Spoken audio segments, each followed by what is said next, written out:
and kicked Balaram on the chest with his hind legs, like a donkey or ass will do.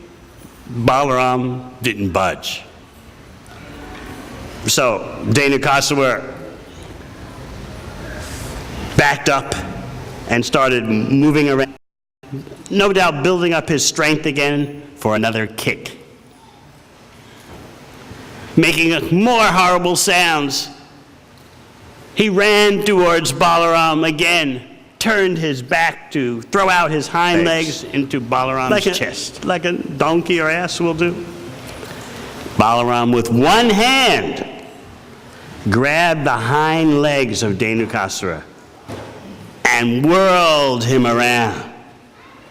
Dhenukasura did not die by hitting the trees. He died being whirled around by Balaram.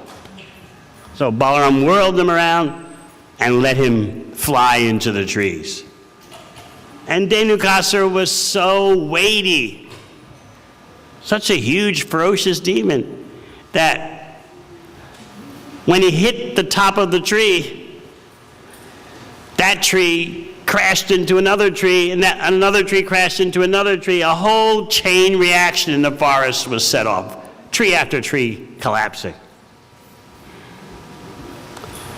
This is the strength of Balaram. And then, as you know, of course, a whole herd of the now dead Dhenukasura's associates attacked Krishna and Balaram, and they had so much fun doing what Balaram did. Both Krishna and Balaram used Balaram's technique, grabbing the hind legs of the asses, twirling them around and throwing them into the trees.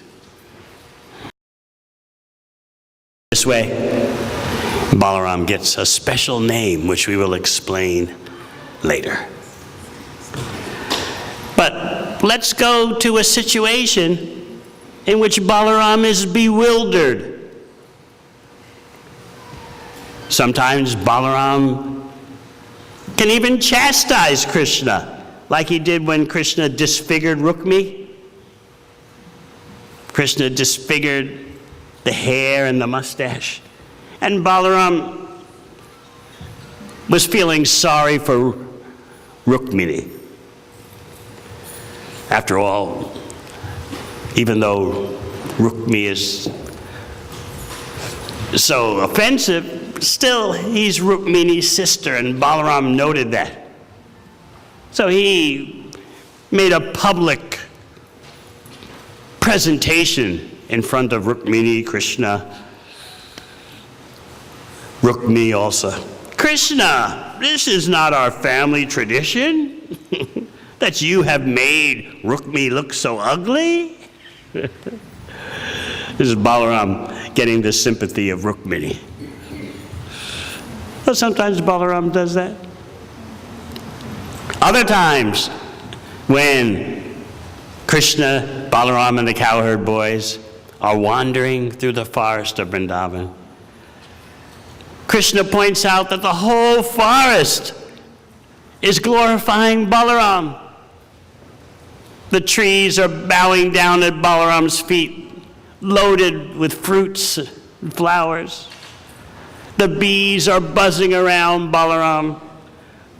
Actually, it's happening mainly to Krishna, but he wants to give all the credit to Balaram.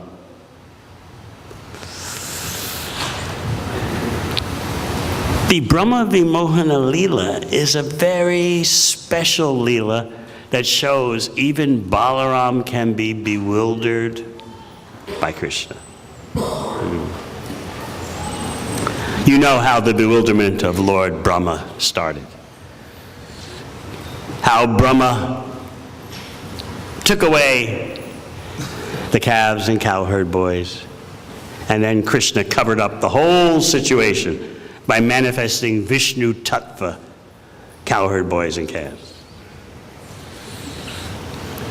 First of all, Krishna wanted to give the opportunity for all the mothers and fathers and mother cows in Vrindavan to love Krishna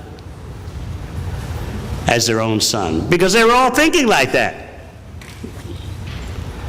They're all thinking, all the mothers in Vrindavan, if Krishna were my son, I would take care of him just as well as Mother Yashoda does.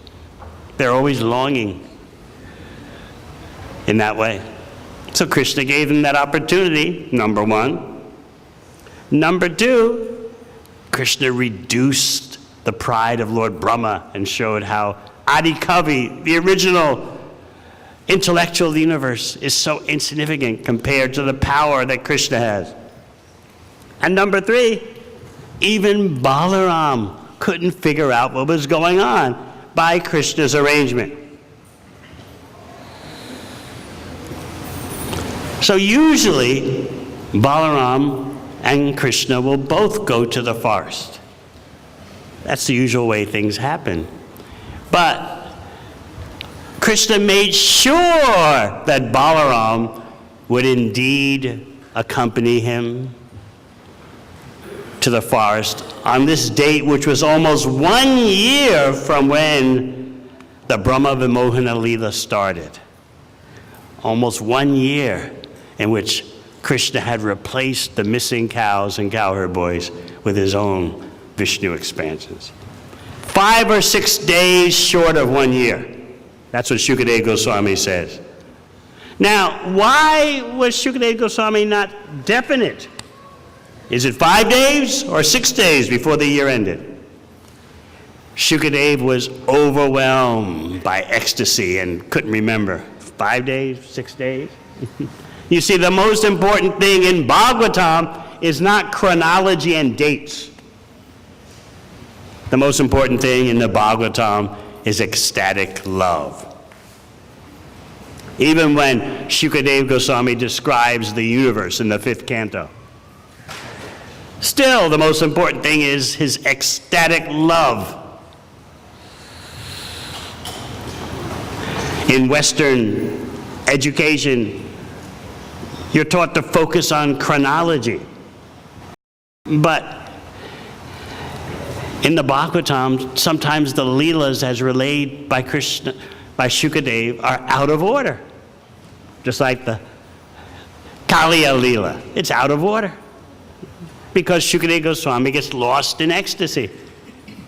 Whereas a mundane education, you have to remember what? 1492? What happened in 1492?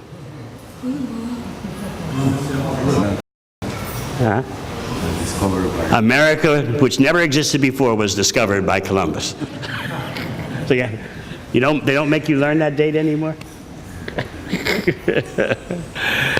Bhagavatam is not like that. It is not chronology that's so much important, because what goes around comes around. Everything is cyclic. The wheel of time is always turning. But in Western knowledge, the linear conception of time is so important, because the linear notion is that things progress from point A to point B. A lot of that is due to the conceptions of Christianity, that time starts with the appearance of Christ and then ends with the second coming of Christ. So everything's a straight line. Whereas Bhagavatam presents a cyclic conception of time. What goes around comes around. Everything is a cycle. So why get so hung up about chronology? Krishna's pastimes repeat themselves in infinite universes. But what about the ecstasy? That's what we should focus on. This is the nature of our Guru Parampara. Ecstasy is the premium. Just like when I was working in Los Angeles for the BBT on Srila Prabhupada's books, I remember him saying, he said, actually anyone can translate, no big deal. No, so many words. But my purports, those are my devotional ecstasies. So again, we can understand why Shukadeva Goswami said 5 or 6 days before the year was up, Krishna made sure that Balaram would go to the forest with him on that day. Why? Because Krishna wanted to reveal to Balaram what was going on. Krishna hid the facts even from Balaram. This is how mysterious is the Brahma Vimohana Leela. Even Balaram didn't know. Krishna didn't explain it to him for almost a full year. Why? Krishna was protecting his older brother. He didn't want his older brother to feel separation from the cowherd boys like Sri Dhamma, the chief cowherd boy associate of Krishna, Subala, Stoka Krishna. Stoka Krishna is so close to Krishna, that's why he has that name, Stoka Krishna. His father, his Gopa father named him Stoka Krishna. No, his Gopa father named him Krishna, but that would cause some confusion in the village. But his father named him Krishna, thinking, if I give him that name, my son will develop more affection for Krishna. So I call him Krishna. But to alleviate the confusion in Vrindavan, everyone added Stoka before it. So Krishna was concerned about Balaram. I don't want Balaram feeling the intense separation. Krishna actually was with the missing cowherd boys and calves in one of his expansion forms. So he was protecting Balaram. But now he's going to reveal what's going on. You see, by the arrangement of Yoga Maya, everyone in Vrindavan was covered. They didn't notice an extraordinary thing that was happening. For 1 year, they didn't notice that the cows were treating older calves with the most affection and giving the older calves the milk, even though they had babies, because the older calves were all Krishna's expansions. Now, normally a dairy farmer, cowherd person would notice such things. But no one noticed, not even Balaram noticed. And then what was the other thing that no one noticed by Yoga Maya's arrangement? They didn't notice that all the mothers were loving their son just like they loved Krishna. So this is going on for almost a full year. Now Krishna has decided it's time to reveal this, first of all, to Balaram. So there was a key incident that triggered Balaram's gradually coming out of Yoga Maya by Krishna's arrangement. The cowherd men are on top of the hill with the cows. The cows see way down at the bottom the older calves who are all Krishna. Not the most recent calves. Normally, as we said, the mother cow gives her milk to the newborn, and the farmers don't want the older calves drinking up the milk when there are younger calves. But these cows saw this particular set of calves way down at the bottom of the hill. These calves, although older, they were Krishna. So the cows raced down the hill, even though it's a very rough terrain. The description given in the Bhagavatam is especially memorable. The two front legs of the cows were joined together. The two back legs were joined together. And in that way, they were running down the hill. Their eyes were bulging. Their head was protruded forward, raised along with their tail. The cowherd men are chasing behind them in desperation because they're going to lose all the milk. The acharyas point out even in their transcendental bodies, the cowherd men had some injuries due to running down the hill. And when they got to the bottom of the hill, the cowherd men were actually angry. Because if you're a competent cowherd man, a gopa, you don't allow the cows to give away their milk inappropriately. So the cowherd men were feeling quite embarrassed and ashamed, even angry. But when the cowherd men saw the cowherd boys, who were actually Krishna, their hearts melted. They embraced the boys, smelled their heads, forgot all their anger, and just merged in ecstatic bliss. Actually, the cowherd boys sort of made a mistake by bringing those calves in sight of their mothers. But the cowherd men forgot the apparent mistake. There are no mistakes in Krishna Lila, but the apparent mistake. And just became satisfied unlimitedly by embracing their sons, who were all Krishna.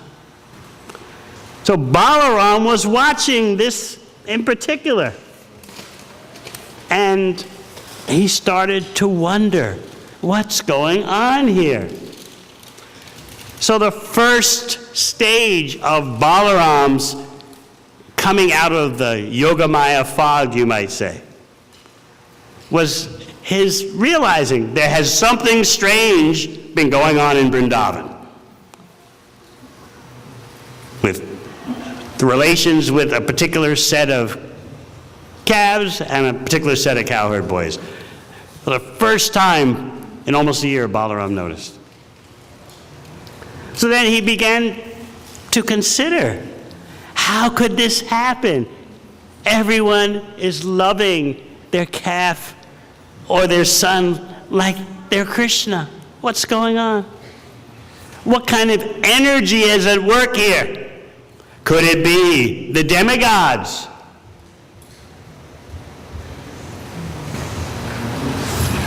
Could it be some rishis, even Narada Muni? Could it have been sages like that who want to test their knowledge out by inserting themselves in Krishna Lila? Could it be a demoness, a Rakshasi? Not possible. I'm Balaram. No Rakshasi can bewilder me. No female demoness, no witch can bewilder me.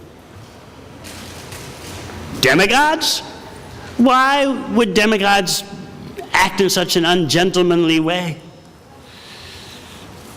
Such an obtrusive way, pushing themselves into Krishna Lila. No, I don't think it's demigods.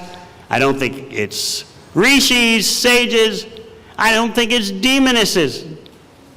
What motive could demons have? It could be that Kamsa wants to destroy Vrindavan by making everyone love cows and cowherd boys as if they were Krishna, and that way their exclusive focus on Krishna is destroyed. Maybe like some kind of Mayavad notion. Everyone is God. If everyone's God, then no one is God. Could it be the spell of some demon who is trying to spoil our attraction for Krishna by making us attracted to everyone as if it were Krishna? But as we said, Balaram considered, that's not possible. He had calculated. When Putana came, Putana Rakshasi, she did apparently fool everyone. But although she fooled everyone, Balaram said, no demoness can fool me. So that's ruled out. So this is the second stage, Vishwanath Chakravarti Thakur explains, of the receding Yogamaya. The receding of Yogamaya that covered Balaram.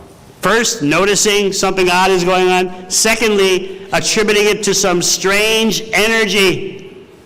Number 3, phase number 3.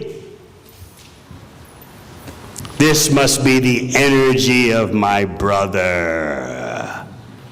And even I, Balaram, could not check it.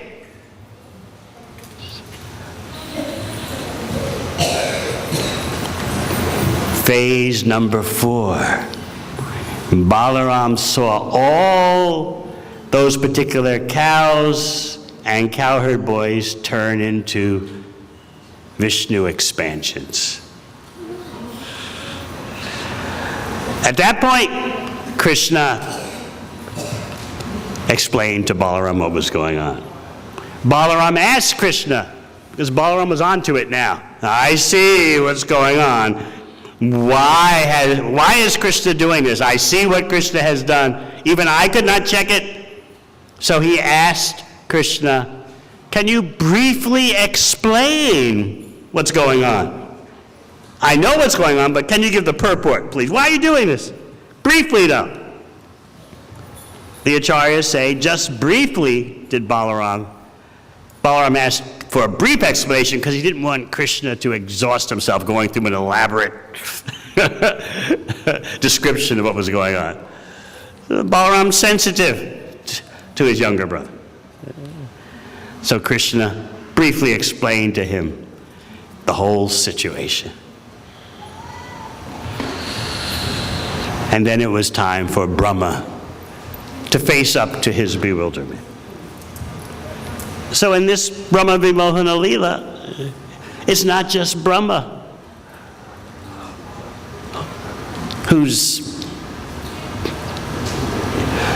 covered by some kind of illusion. It's also Balaram by Krishna's arrangement. This is very significant. Then you go to Kaliya Leela.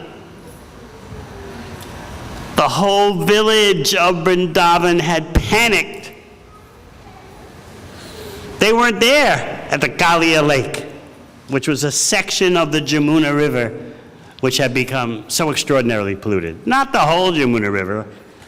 Otherwise, everything from Vrindavan up to Mathura would be finished. But it was just an offshoot of the Yamuna. Krishna had gone to the Yamuna without Balaram on purpose. Because Krishna had it in mind, I'm going to jump into the Kaliya lake full of poison and do something about this poison. So he knew that if he had Balaram with him, he could be restrained, because Mother Yashoda always told Balaram, watch out for your younger brother. So Krishna particularly ducked him. Didn't go to the Yamuna with Balaram.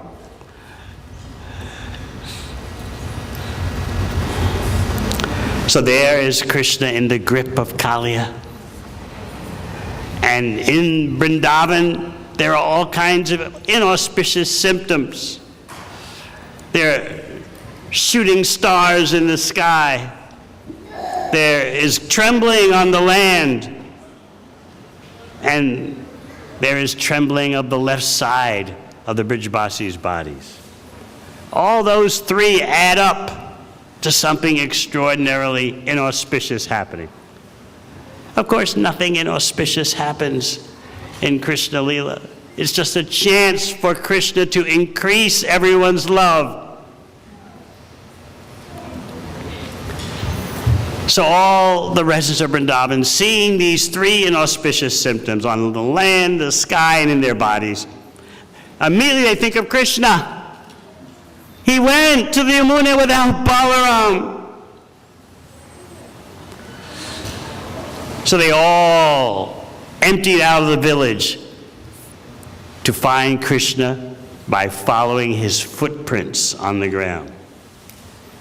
And then you know what happened when they got to the section of the Yamuna where Kaliya was, and Krishna's caught in his coils. They collapsed instantaneously. Some of them wanted to immediately enter the poisonous waters.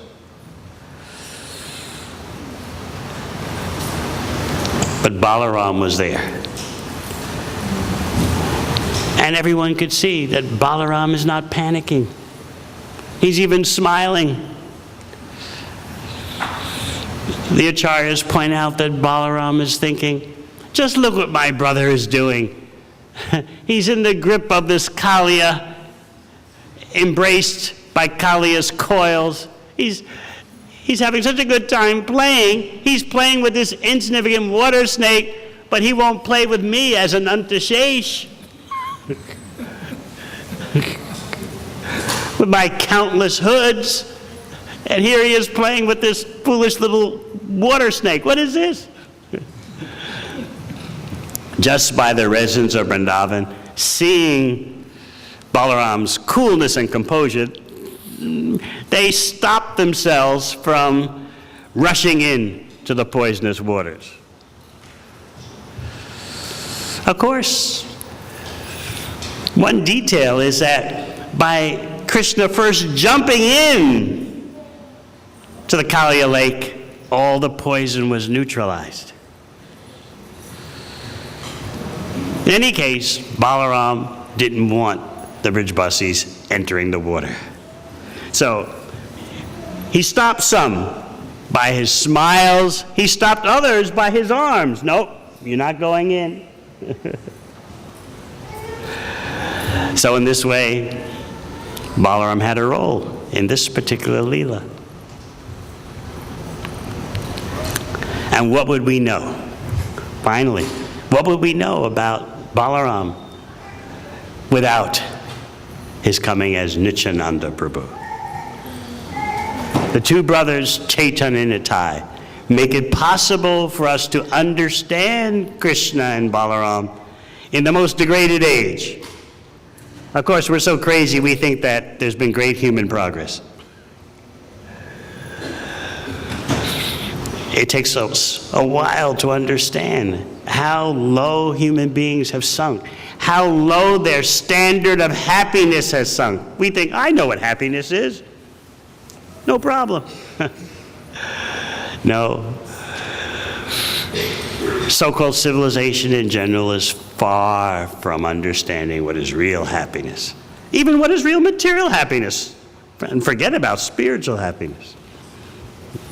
But because we're trying to understand Krishna and Balaram through Chaitanya Nitai, our efforts can be successful. Then we can know what is real strength, then we can know what is real happiness. So as I promised you, we will end by offering one of your associates here a spiritual name, and this devotee will sit in on a fire yajna later.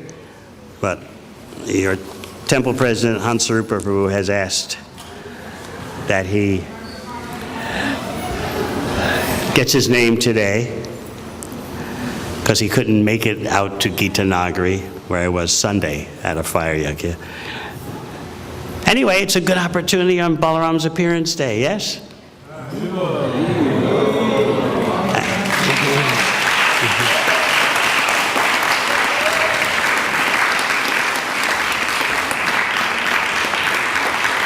You can take advantage of your presence. You all can shower your blessings upon him.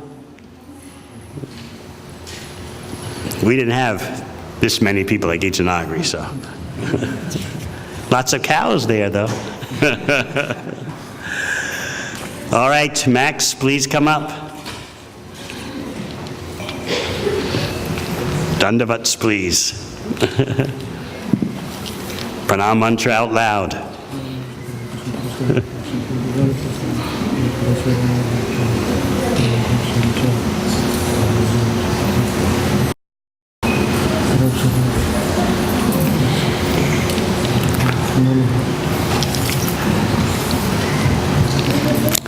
I first saw Max in Ukraine. What year?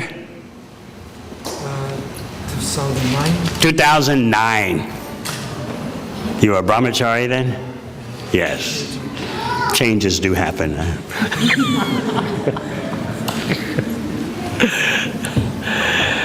So he's assisted the temple very nicely, and therefore we're making a special exception for him, that even though there's no fire yajna, he'll catch up on a fire yajna later, but we'll give him his name and beads now. What are the 4 rules? I promise to follow 4 principles. No eating meat, fish and eggs, no intoxications, no gambling, and no illicit sex. And what to do every day? Every day I promise to chant not less than 16 rounds of Hare Krishna Mahamantra. All right. Your new name is Dhenukari Das.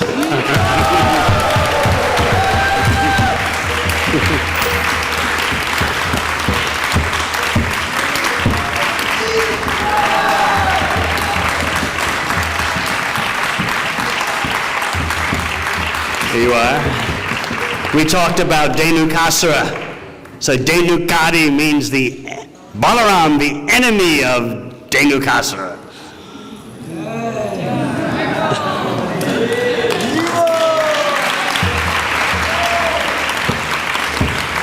Shri Balaram's appearance day. Hey! So please give him your blessings. Thank you very much. Hare Krishna.